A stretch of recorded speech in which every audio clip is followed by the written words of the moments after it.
What's up, Zox fam? We're back with some more Etheria Restart. Now, we're going to be getting into the flamboyant juvenile Yang. Now, this is definitely a character that surprises us no less than any other character and is going to be offering you a good amount of utility as well as some pretty respectable damage. Now, when we look at the first skill, Maul, Yang orders Ado to bite a single enemy, dealing 2 hits of 120% damage. And on a critical hit, Yang gains 15% of strike prep. So this is already emphasizing the importance of the skill 1 because it's going to be helping you with your turn manipulation and rotation on the bar. Now, when we look at the skill 2, the Savage Howl, Yang commands Ado to emit a Savage Howl, inspiring all allies and granting them 2 turns of attack up and a crit rate up buff. So you're getting an attack increase of 40% and a crit rate increase of 30%.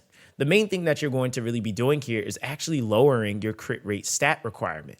So this means that with a character like Ado or Yang on the team, you're going to be able to run them with 70% crit rate because the remaining 30% will be made up by this buff. And of course, if you're running lower attack values, then you'll be able to make up that difference with the attack up buff. Now, of course, going into the Wolf Assault, then Yang and Ado launch a fierce attack on the target simultaneously, each attacking 3 times, and it deals a total of 6 hits. And of 60% of the damage to a single enemy, when Yang lands a critical hit, increases all ally strike prep by 10%. And when Ado lands a critical hit, it has a 45% chance to dispel 1 buff. So this is one of those first combination style moves that's really weird to understand. But just to break this down simply, each of them get to hit 3 times. It's a total of 6 hits. So you basically have 3 chances for you to crit, which means you get potentially up to a 30% strike prep boost for your entire party.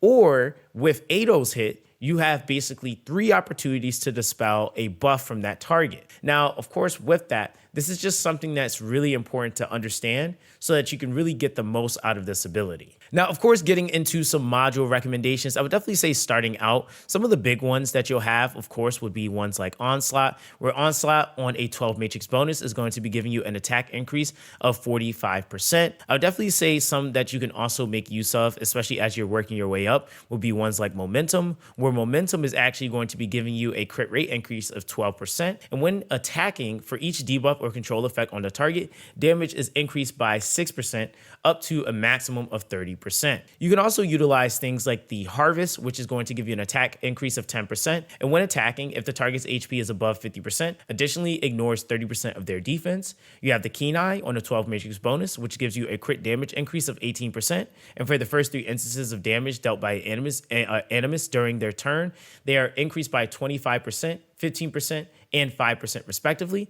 And then once you get to the point of Cataclysm, which is again endgame, you have the Fury Edge, which gives a crit rate increase of 12% and a crit damage increase of 20%. Now, as far as main stats and substats that you want to aim for, I would definitely say in the early game, it would be like crit rate, crit damage, and then like attack. But as you start to flesh out your account, and depending on how your sub roles roll, like for example, we have crit damage, and effect accuracy, because we are able to make up the difference in crit rate from the buff that he's able to give himself, you don't have to give him a full 100% from his own innate kit. Now, the other thing is too, is you still want effect accuracy because effect accuracy is going to be imperative for you to be able to help yourself in dispelling. And then of course, emphasizing the crit damage is still going to help with the scaling of your set damage. Now, of course, with that, when we're looking at substats, I would definitely say things like crit rate, effect accuracy, crit damage, and of course attack percent would be huge. And then you could also alternate in speed as you need to for any adjustments in speed tuning to make this character rotate properly. Now, as far as skill prioritization, I would definitely say starting out with the skill 3, we're going to have the first node increasing the damage multiplier to 55%. The second one increases the chances of dispelling buffs to 45%. The third one increases the damage multiplier to 60%.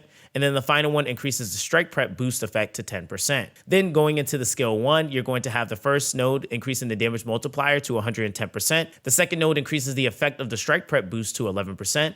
The third increases the damage multiplier further to 120%. And then lastly, On the 4th node, it increases the effect of the strike prep boost to 15%. And then with the last skill, which is skill 2, on the 1st node, it gives you an attack increase of 3%. Second is another attack increase of 3%. The third is another attack increase of 3%. And then the final one reduces the skill cooldown by 1 turn. Now, as far as Shadow recommendations, starting out in Jox, I would definitely say the Aged Lizard. From there, you technically can use the Shadow Runner if you're more focused on rotations. Buddha Panda, Star, Twilight Knight, Black Flag, Shanhai Jing, Crossroads, White Fang, Golden Lion, Count. Now, getting into our infamous pros and cons, I think the biggest pros that Yang is bringing to the table is that he has the attack up and the crit rate up buff. This is going to be significantly lowering your gear stat requirements, especially for the crit rate. And because this is AoE, this is now making it to where you can basically decide for your entire party that you can run up to 70% crit rate,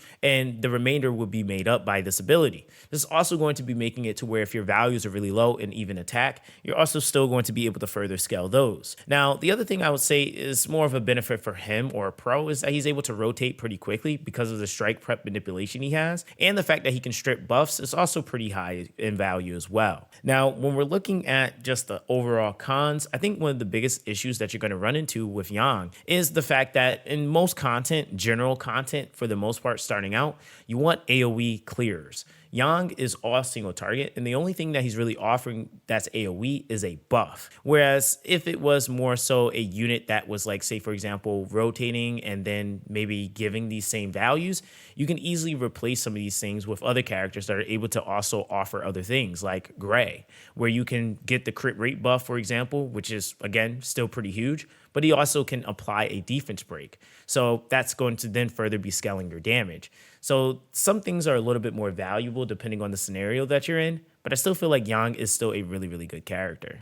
So with all of that being said, that's basically going to be that on the flamboyant juvenile Yang. I hope that this was able to give you a better understanding of how this Animus works and maybe even how you can apply this Animus to your own composition. So of course, guys, let me know what you guys think in the comment section down below. Don't forget to like and subscribe to the channel for more Etheria Restart content. But that's going to be that with this one, guys. Everyone, stay blessed, and I'll catch you guys in the next one.